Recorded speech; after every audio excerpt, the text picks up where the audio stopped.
여러분 안녕하세요. 우리의 변호사 인터뷰도 벌써 세 번째 화까지 달려왔습니다. 오늘은 정말 특별한 분을 모실 건데요. 우리 여러분들께서 굉장히 관심이 많은 분야이기도 해요. 이 문화 예술.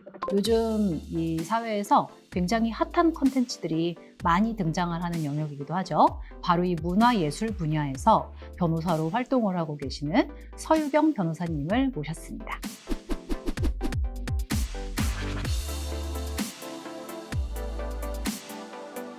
서유경 변호사님, 안녕하세요. 네, 안녕하세요. 네, 안녕하세요. 저는 서유경 변호사라고 하고요. 광화문에서 법률사무소 아티스를 운영하고 있습니다. 문화예술법 분야에서 예술인들과 함께 파트너로 성장하고 있습니다. 사실 서유경 변호사님이 이 법조계에서도 굉장히 독특한, 독자적인 커리어를 가지고 갈 수 있는 데에는 이유가 있어요. 사실 서유경 변호사님은 한때 예술가 지망생이기도 하셨었죠? 네, 예술 지망생이었고, 이제 또 그 방향으로 꾸준히 가려고 이제 비전을 세운 학생이었습니다. 학부 전공이 어떻게 되세요? 시각 디자인이요. 그럼 로스쿨에는 어떻게 가시기로 결심하신 건가요? 저는 시각 디자인 그리고 디자이너로서 정말 잘 한번 해보고 싶다라는 그 열망이 가득한 학생이었는데요. 어느 날 이 생각이 들더라고요. 제가 제 작품을 잘 만드는 것까지는 잘 할 수 있는데 이 그림을 과연 팔아서 살아갈 수 있을까? 이 고민을 가지고 이제 선배들 그리고 교수님들 그리고 산업계 필드에서 활동하시는 분들한테 가서 많이 물어봤어요. 그런데 그 답에 대해서는 어떻게 거래를 한다라는 거에 대해서 누구도 답을 안 해주시더라고요. 그 문제는 바로 계약의 문제라고 생각을 했고, 그리고 그 문제를 알려면은 법을 공부할 수밖에 없는 게 아닌가 그 생각을 해서 제가 법을 공부하게 됐죠. 디자인을 전공을 하다가 법학을 공부를 해서 변호사가 됐어요. 이게 사실 굉장히 독특한 이력이 연결이 됐다고도 볼 수 있는데 이 길을 걸으면서 힘든 적은 없으셨어요? 힘들었다기보다는 저는 통과 의례라고 생각을 했는데요. 저는 이제 터널의 시간이라고 생각을 하는데 일단 이해를 해주는 사람이 없었어요. 제가 뭘 하고 싶다, 난 디자인법을 하겠다, 문화예술법을 하겠다라고 했을 때 그걸 한 번에 납득을 하는 분들이 없었어요. 그건 미술계에서도 마찬가지였고 법조계에서도 마찬가지였어요. 그래서 저 같은 경우는 그 시간 동안에 내가 뭘 어떻게 해야 된다라는 거에 대해서 설계를 굉장히 많이 했고, 그 다음에 설계를 했으면은 나 스스로 증명을 해보이면 되지라는 생각을 해서 매달렸던 시간이 있었고요. 그 시간을 저는 터널의 시간이라고 불러요. 그 시간이 바탕이 되었기 때문에 업계에서 굉장히 독특한, 독자적인 형태의 법률사무소를 만들 수 있었던 거 아닐까 생각이 들어요. 저는 제가 디자인을 했다라고 하는 거에 대해서 굉장히 좋게 생각하는데요. 디자인은 자기가 가지고 있는 고유의 아이디어를 설계를 해서 가시화를 하는 전공이에요. 그래서 저 같은 경우는 난 문화예술 분야에 특화가 된 변호사가 될 거야 라는 그런 아이디어가 있었고, 그 터널의 시간을 지나는 동안에 변호사 자격증은 당연히 필수니까 땄고, 그 다음에 지금은 문화예술 분야에서 변호사라고 하는 거를 접목시켜서 일을 해나가면은 이 일을 하는 걸 보니까 사람들이 비로소 납득을 해주더라고요. 변호사님은 정말 대단하신 것 같아요. 아무도 하지 않았던 거를 하는 건 굉장히 용기가 필요한 건데 그 용기를 실행으로 옮기고 그렇게 지금 하고 계신다고 하는 거 굉장히 존경스럽습니다. 로스쿨 입시 준비는 어떻게 하셨어요? 우선 저 같은 경우는 선행 경험이나 선행 자료 같은 것들이 굉장히 부족했어요. 저 같은 경우는 그 실기 중심의 교육을 받던 사람이었고, 글을 읽고 문장을 분석하고 글의 구조를 이해하는 게 굉장히 조금 어려운 상황이었었거든요. 그래서 이 부분에 대해서 어떻게 하면 고민을 할까라고 생각하다가 전문가를 찾아가서 잘 배우자라고 생각을 했었고, 그때 이제 선생님을 뵀던 거죠. 그렇죠. 우리 나름 꽤 잘 맞았던 것 같은데. 저는 선생님을 만나서 굉장히 좋았던 게 글을 시각적으로 구조화를 해주셨어요. 그게 정보 디자인이라고 해가지고 정보를 추출을 해서 시각화를 하는 디자인의 영역이 있거든요. 그 부분이랑 굉장히 잘 맞아떨어졌던 거죠. 그래서 저는 글을 읽을 때 시각적으로 도식화하는 그 작업, 이거를 굉장히 유용하게 익힐 수 있었어요. 로스쿨에 들어가고 나서도 그게 유용하게 사용이 되나요? 공부를 할 때 굉장히 효율적이에요. 가령 방대한 자료들을 어떻게 하면 압축적으로 중요한 것들을 구조화를 할 것인가. 그런데 이 페이퍼들 간의 그 관계를 우리가 판단하는 것도 굉장히 중요해요. 그때 주요 당사자들, 목적물들, 그 다음에 중요한 쟁점들을 시각적인 도형화, 구조화를 한다는 거는 굉장히 많이 도움이 되죠. 자, 이제 변호사가 되셨는데요. 그래서 이제 변호사가 돼서 예술 분야에서 일을 하게 됐는데 우리 서유경 변호사님의 법률사무소에서는 그래서 실제로 어떤 일을 하시나요? 저희 사무실은 우선 문화예술 분야에 계시는 분들이 주요 고객이세요. 그렇다고 해서 뭐 일반 민영사나 이런 것들을 하지 않느냐라고 한다면은 사실 법률적인 것들은 형사, 민사, 공법적인 이슈들까지 다 다루고 있어요. 다만 그 주요 고객층이 문화예술 분야, 콘텐츠 분야, 그 IP 분야, 요게 딱 특화가 돼 있다라는 거죠.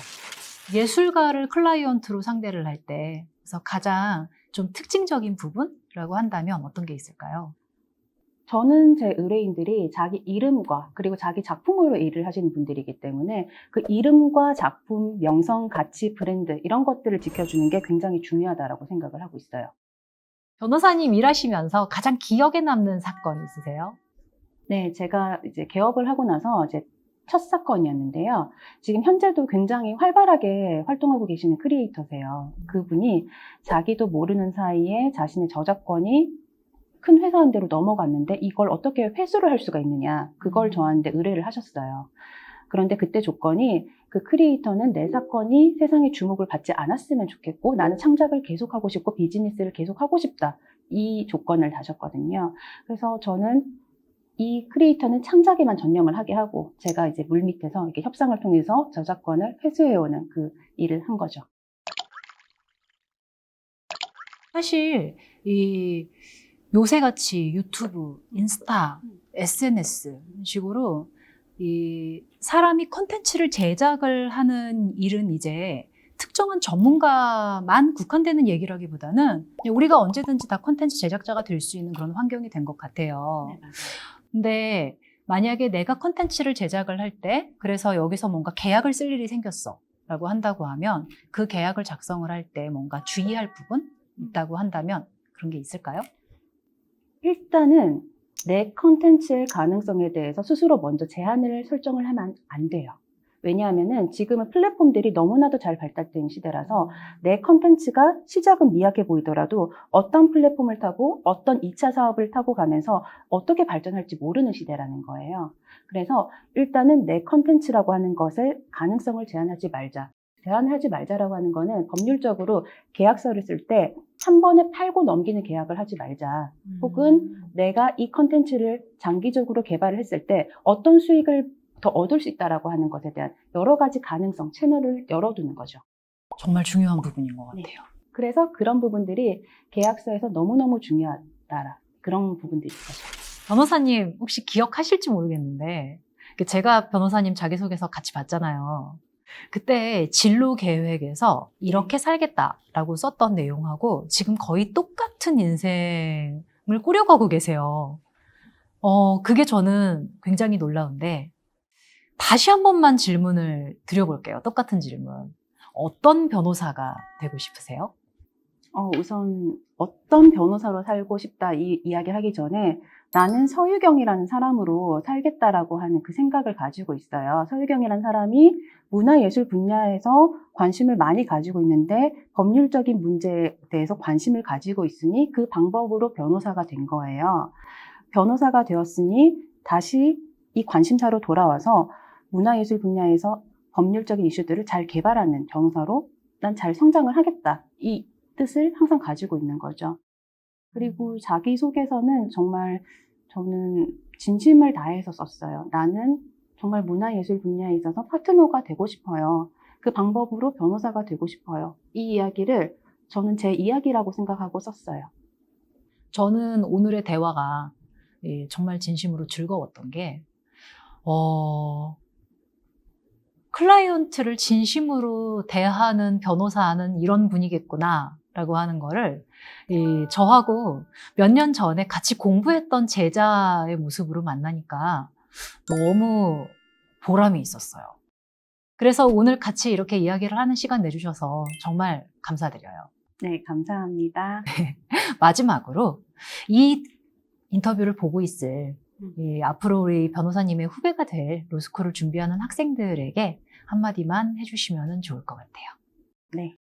저는 로스쿨 가겠다라는 생각을 하는 많은 학생들이 나라는 사람의 이름을 항상 기억을 했으면 좋겠어요. 나는 어떤 사람이고, 그리고 난 어떤 걸 좋아하는 사람이야. 이 취향 같은 것들을 분명하게 조금 가질 수 있는 그런 삶을 살았으면 좋겠다라는 생각이 들고요. 그 방법의 일환으로서 나는 변호사가 될 거다라고 생각을 한번 해주셨으면 좋겠어요.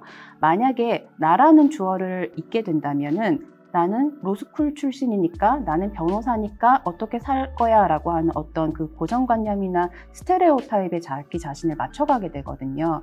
그렇게 됐을 때 내가 무엇을 하기 위해서 변호사가 됐더라? 라는 질문을 뒤늦게 가서 할 수가 있어요. 그래서 저는 나라고 하는 사람은 좀 잊지 않았으면 좋겠다. 공부하는 과정이 좀 지리멸렬하고 힘들고 그렇게 하더라도 스스로 이름을 기억하자. 이 이야기를 하고 싶습니다.